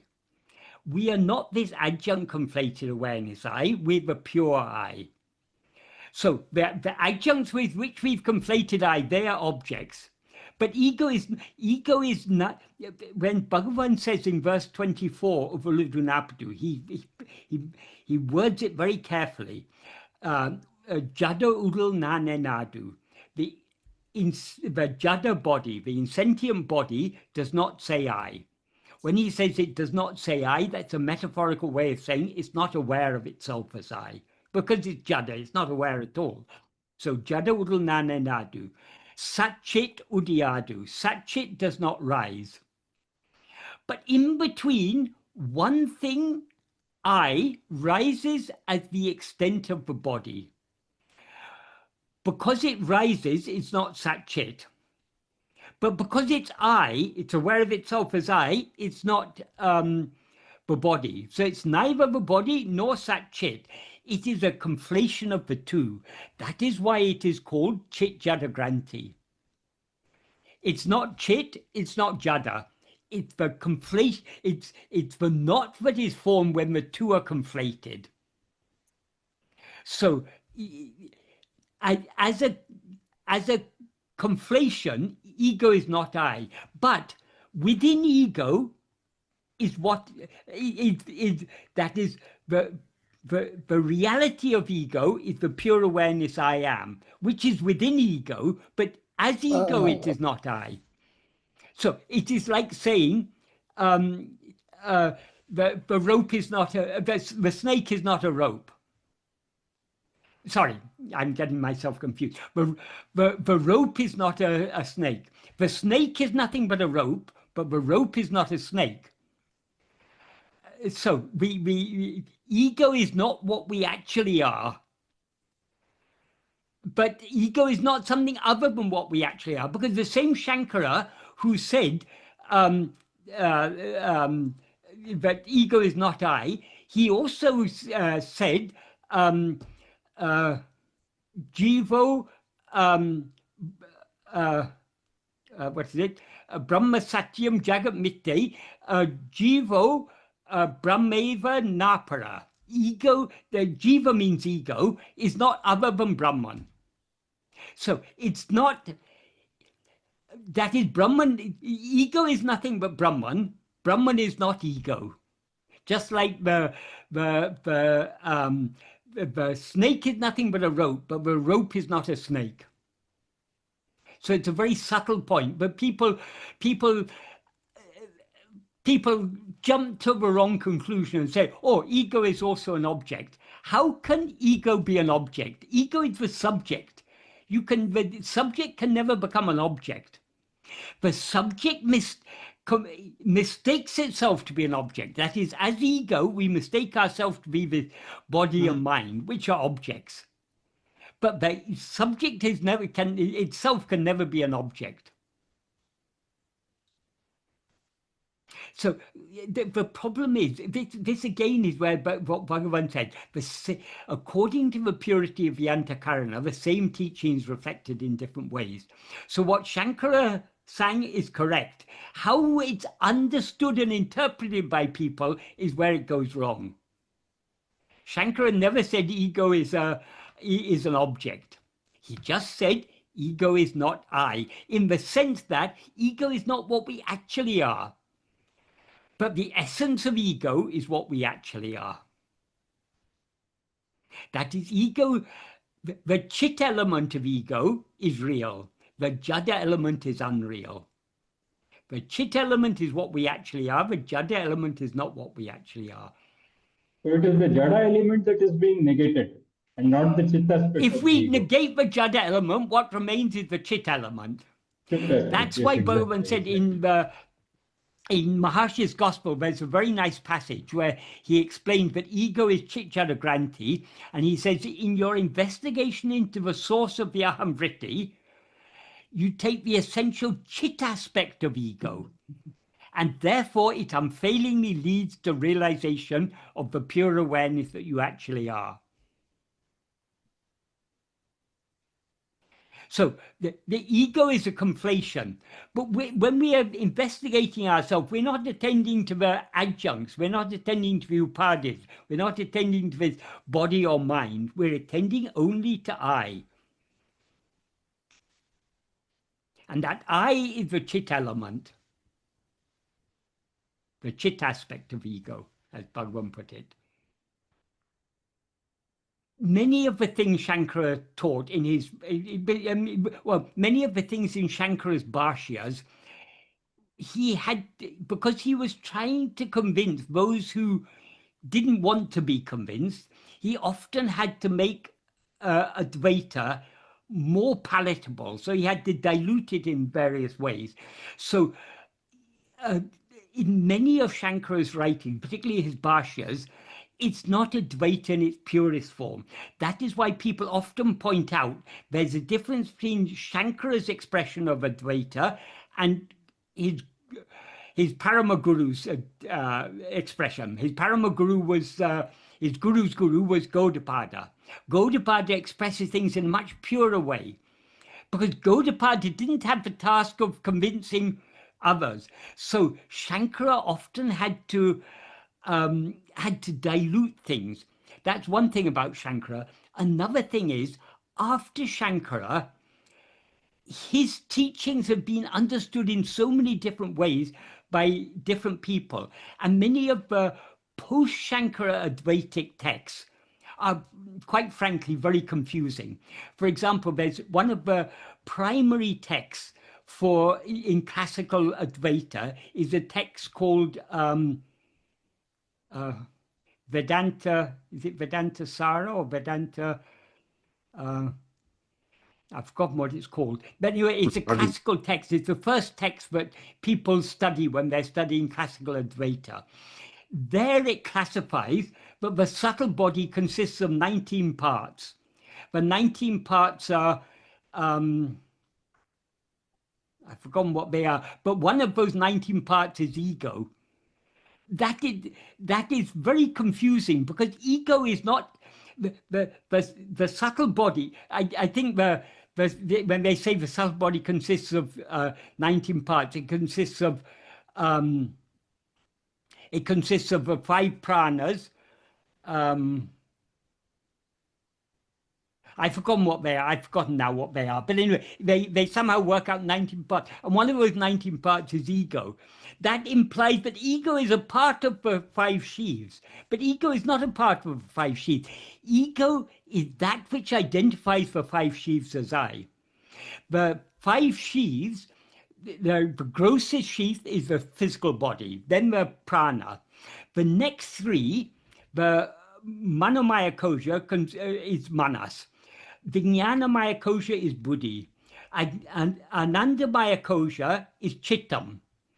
So 3 of the 4 antakaranas are accounted for. Why is ego not a sheath? Because ego is that which identifies all the 5 sheaths as I. So a lot of the post-Shankara Advaitic texts actually confuse the matter more. That's why many of the people who have studied such texts have a confused understanding. there's a work called Panchadasi by Vidyarayan, which is also considered to be a classical work of Advaita philosophy. He talks about when he's talking about moksha, he talks about different states. He talks about vasanakshaya, he talks about manonasha. I've forgotten what the other things are, but he talks about them as if they're different states. That is a confusion. That is, so long as there is a mind, so long as there's an ego, there will be vasanas. So vasanakshaya and manonasha. Vasanakshaya means destruction of vasanas. Manonasha means destruction of mind. They are both nothing but eradication of ego. There is no difference between vasanakshaya and manonasha. But he's explained them as if they're different. And people who give talks from the perspective of classical Advaita take these texts and they give expositions. They create a lot of confusion. That is why it was necessary for Shankara to be reborn in the form of Bhagavan, to give everything in a very clear and simple way, and to Sadhu Om used to say, Bhagavan came to give many correction slips to the Shastras, to these ancient texts that in many respects create confusion. Bhagavan has clarified those confusions. So we are so fortunate that we have Bhagavan as our guru. And we need to pay very, very close attention to his teachings. Otherwise, if we've studied if we studied classical Advaita, there's so many things that there's so much scope for confusion. In fact, there's so much actual confusion in a lot of the texts of classical Advaita. If we understand Bhagavan correctly, all those confusions will be removed. So when Shankara says, I'm not the mind or the buddhi or the chittam or the ahankara, he's correct. But people have misunderstood what he means when he says, I'm not ego. They think, oh, if I'm not ego, then ego must be an object. What he's saying there, I'm not an object, I'm not even the subject. I'm the underlying reality of the subject. And since the objects exist only in the view of the subject, he's also the underlying reality of all the objects. That is, objects derive their semi-existence from ego. And ego derives its semi-existence from the real existence of ourself as we actually are.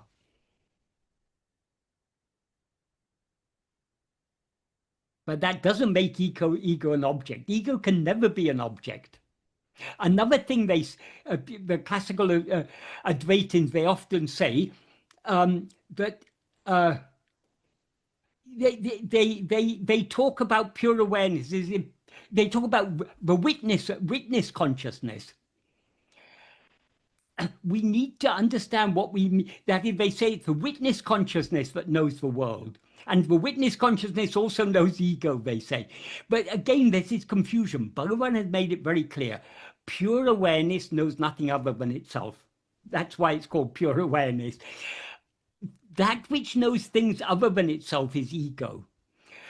The term sakshi or witness is used, Bhagavan clarified, it's used in different senses. If you by sakshi you mean the knower, that is ego. That which knows other things is ego. But often Brahman is referred to as sakshi, and Brahman is referred to as sarva sakshi, the witness of everything. It's also referred to as jiva sakshi, the witness of jiva. People therefore think, oh, Brahman knows ego, therefore ego is an object. No. When Bhagavan said, in that deeper sense in which the term sakshi is used, Bhagavan said, sakshi means sanadhi. It doesn't mean that Brahman knows everything. It doesn't mean that Brahman knows ego. Brahman knows only itself. And because there's nothing other than itself. It's ekameva advaityam. It's one only without a second. but it's only in the presence of Brahman that there's a seeming rising of ego, and in the view of ego, there's a seeming existence of all other things. So there are so many subtleties that are clarified by Bhagavan, but in classical Advaita, there's a lot of confusion about these things. That's why Sadhu Om said Bhagavan came to give correction slips. We need to pay close attention to the correction slips given by Bhagavan.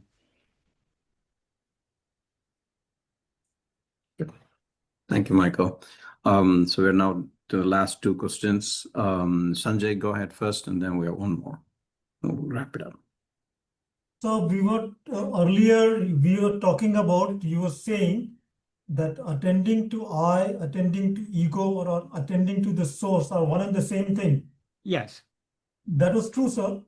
But I believe Bhagavan often talks about the source or the birthplace just to indicate that we have to go deeper and deeper to the deepest level. So he often talks about source and the birthplace. Yes. Indicating that we have to go very deep within to the Yes. to the very bottom of our being. Yes. Do you agree, sir? Yes, yes, yes. But Bhagavan, in verse 26 of Uḷḷadu Nāṛpadu, in the last sentence, Bhagavan says, therefore investigating what it is giving up everything. Investigating what this is, he uses the word this.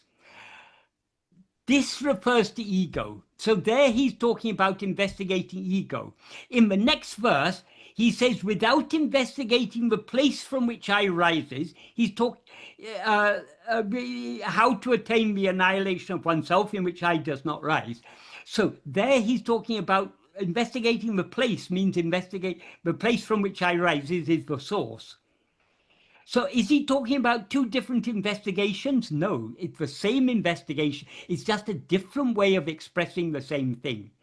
He uses different analogies. He says the ego is like the scent of the master.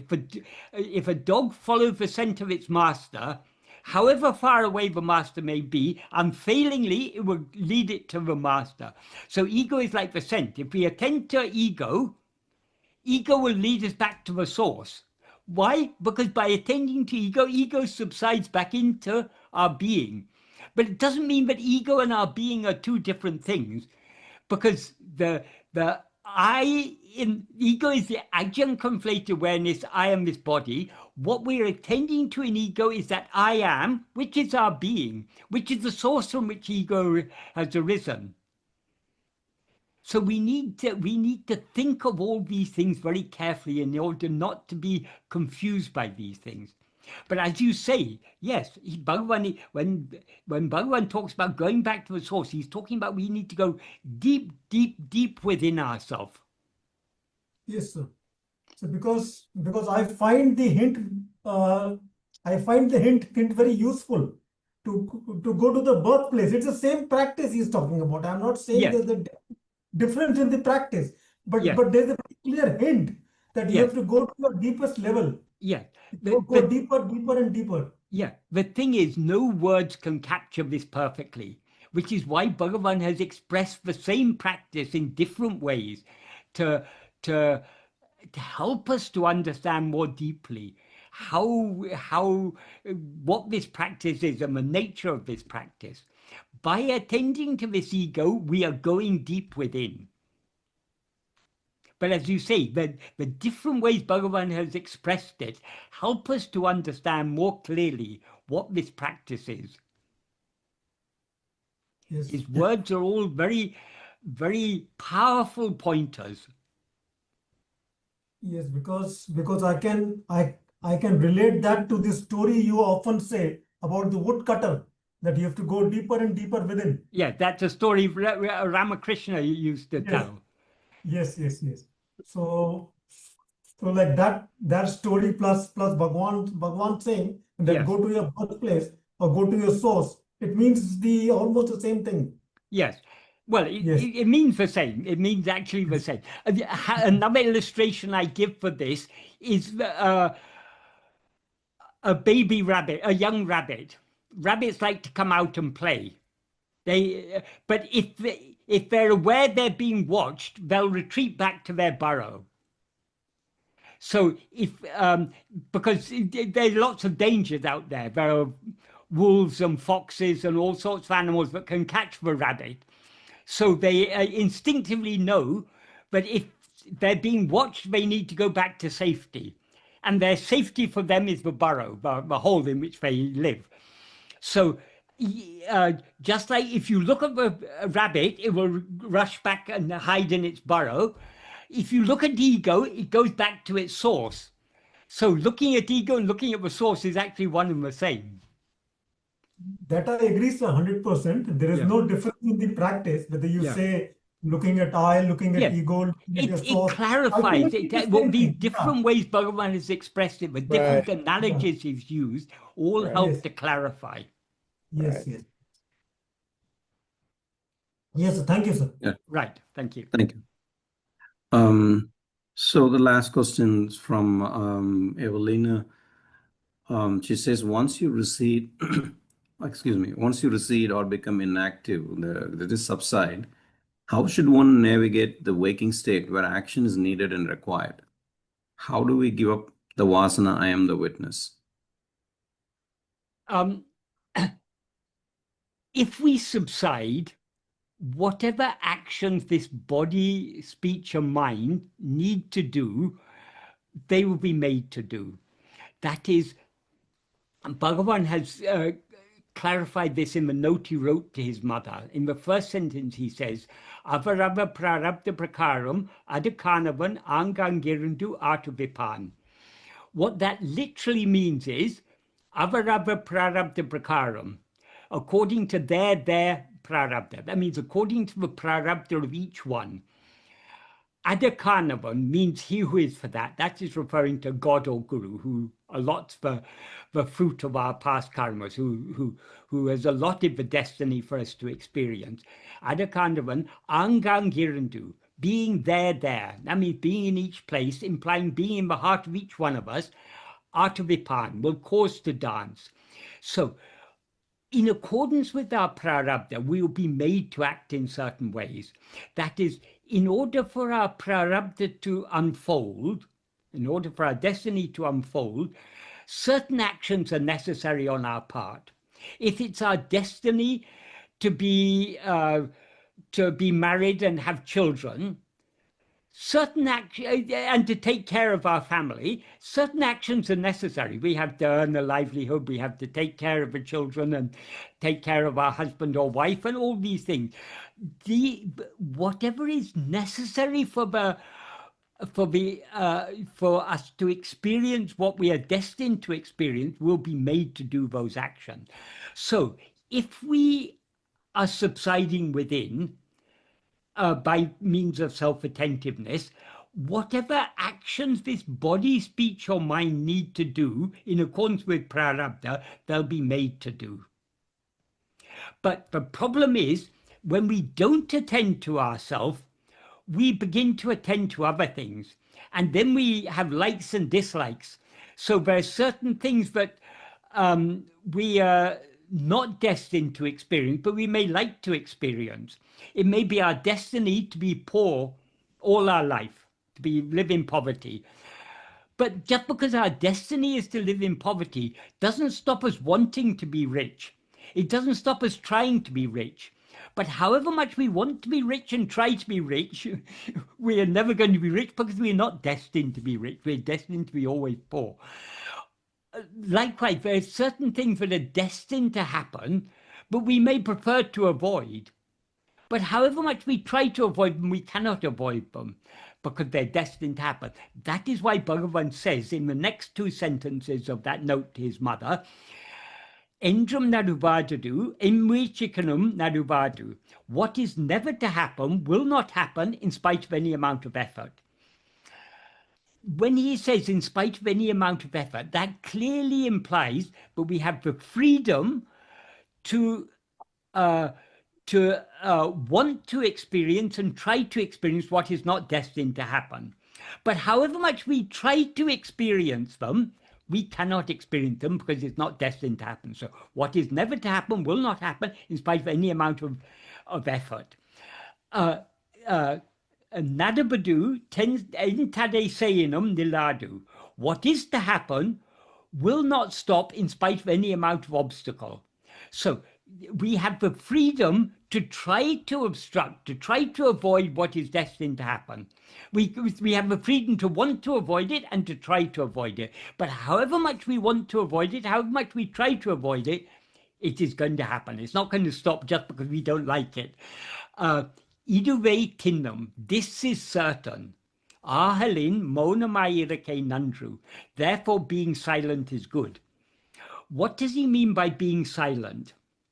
Does he mean we should sit like a rock and not do anything? Obviously not, because whatever actions this body, speech, and mind need to do in accordance with prarabdha, we're going to be made to do.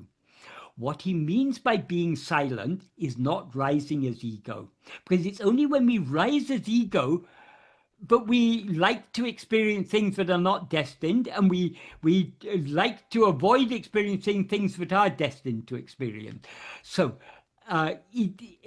if we are following Bhagavan's path and subsiding within, our mind, speech, and body will be made to act in accordance with destiny. But we will not be rising to act according to our will.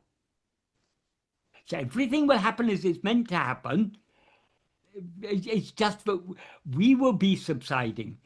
He implies the same thing in the 13th paragraph of Nana, where he says, when one Parameshwara Shakti is driving all karyas in this context means everything that is meant to happen. Michael, I think we lost you. Can you go back and say the quote from Nanya again? Sorry. Can you hear me now? Yeah, I can hear you now. Go ahead. Okay.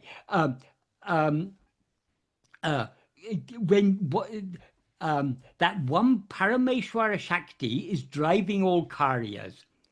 All karyas means everything that is meant to happen and everything that needs to happen. It also includes everything that we're meant to do, everything that we need to do. Everything is being driven by that one Parameshwara Shakti. When we know this is the case, why should we, instead of yielding ourselves to it, be constantly thinking it's necessary to do like this, it's necessary to do like that? So what Bhagavan in effect is assuring us there is that we don't have to worry about actions. Whatever actions we need to do will be made to do. Our only duty is yielding ourselves to that Parameshwara Shakti by subsiding back within. And then he gives the analogy of the passenger on the train. When we're traveling on a train, the train is carrying all the burdens. So when such is the case, why should we suffer carrying our luggage on our head instead of putting it aside and traveling at ease? So if we surrender ourselves by holding on to self-attentiveness, we are thereby putting the luggage aside. We thereby have a pleasant journey through life. If we want to carry the burden of the world on our head, we will suffer unnecessarily. So we need not worry about what will happen if we subside. If we subside, Bhagavan will take care of everything. If we don't subside, he will take care of everything. So whether we subside or not, he is always taking care of everything. But we think when we don't subside, we rise up thinking, I need to do this, I need to do that. Impadi sevendum, apadi sevendum, as he puts it in Tamil. It's necessary to do like this, it's necessary to do like this. Nothing is necessary. All that is necessary is to subside by holding on to self-attentiveness. Everything else will be taken care of. Is that a clear answer to that question? Evelina? Yes, Michael, thank you. There was a second part to it. How do we give up the vasana? I am the witness. Well, so long as we rise as ego, we will experience ourselves as the knower of all other things. That is when we rise it, and as Bhagavan says, if oneself is a form, the world and God will be likewise. So as soon as we rise as ego, we identify a body as I, and consequently we're aware of other things. That will continue so long as we rise as ego. The only way to put an end to experiencing things other than ourselves is by subsiding and dissolving back into our source. So only when ego is eradicated will we cease to be aware of anything other than ourselves. So for as long as we are alive, we have to learn to navigate between both. Well, all we need to learn is to learn to subside. If we subside, we don't have to worry about navigating, because that'll all be taken care of by Bhagavan. It's only when we don't subside that all problems arise. Thank you, Michael. Namo Ramanaya. Thank you. But it's very easy for me to say all these things. Don't think that I'm able to, but like everyone else, I'm also struggling to put this into practice. But we need to understand clearly what Bhagavan is saying. So we need to, Bhagavan's words are a great assurance to us that one Parameshwara Shakti is taking care of everything. So all our worries about, whatever worries we may have about life, they're all totally unnecessary. The only thing we need to be worried about is not rising as I. Right. That should be our only concern. And in order to cease rising as I, we need to hold on to self-attentiveness. That is the only way. As Bhagavan makes clear in the verse 27 of Uڵḷadu Nāṛpadu, the Uڵḷadu Nāṛpadu Anubandham. The state in which I is without rising is the state in which we are that. We are that means we are Brahman. We are as we actually are. Without investigating the place where I rises, how to attain the annihilation of oneself in which I does not rise. So the state in which I does not rise is the state in which ego is annihilated. How to attain that state if we do not investigate ourselves? In other words, it's a rhetorical question, but the clear implication is, unless we investigate ourselves, we cannot attain that state of annihilation of ego. So the only responsibility we have is holding on to self-attentiveness. That is bhakti, that is jnana, that is nishkarmiya karma, that is yoga, that is everything. Very good. Thank you, Michael. That's our sole duty. Yeah, exactly. As Bhagavan said, and there's a nice answer Bhagavan gives in talks, your duty is to be, not to be this or that. In order just to be, we need to hold on to our being, hold on to self-attentiveness, and thereby subside. That is the only responsibility we have.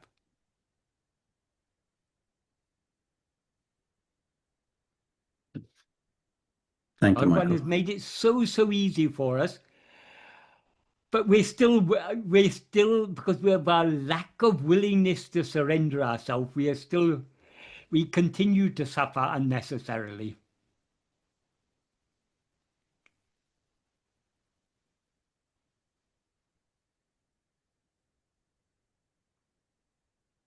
Repeated practice is all we need. Yes. Good. Thank you, Michael. That will conclude today's session, and we will see you again next month for verse 38 of Uڵḷadu Nāṛpadu Anubandham. Yeah, that's a very nice verse. Yeah.